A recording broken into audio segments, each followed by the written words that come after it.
ઘણો મોટો train attack થયો હતો. તેમાં ઘણા લોકોએ પોતાનો જીવ ગુમાવેલો હતો. પણ આ ટ્રેન અટેક થઈ ગયા બાદ એક સર્વે કરવામાં આવ્યો.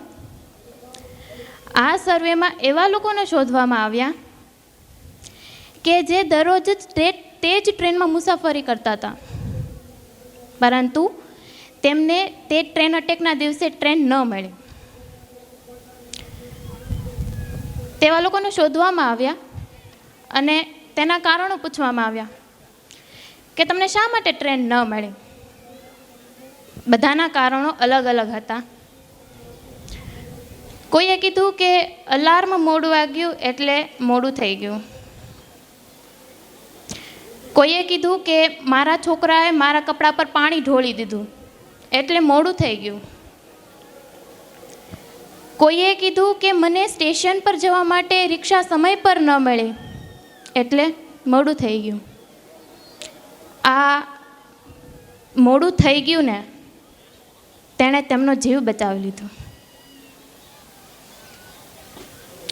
મારે આપ સૌને એક વિનંતી છે કે મારા દ્વારા અહીંથી જે શબ્દો બોલવામાં આવે તેને આપ સૌ શાંતિથી સાંભળો અને તેને અનુભવો. દરેક નાની ગાડી, દરેક નાની મોટી બીમારી, દરેક અવ્યવસ્થા, દરેક સમયને ધન્યવાદ કહેવું ખૂબ જરૂરી છે.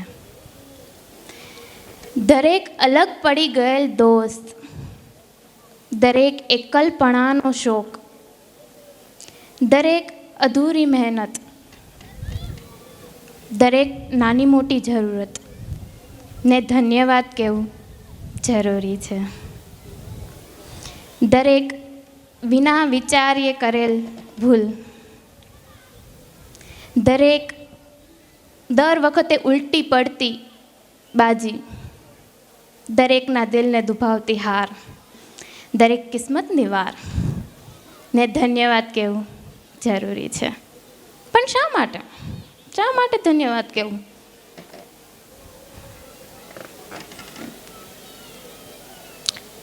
દરેક હાર શાયદ કોઈ શાનદાર જીતની હોય.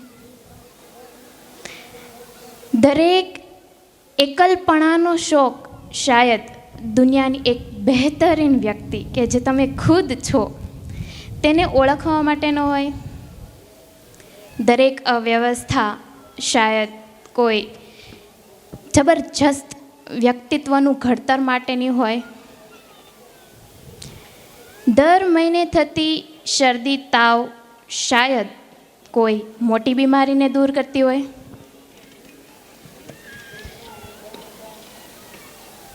દર વખતે થતું મોડું શાયદ કોઈ તમારી રખવારી કરનાર હોય.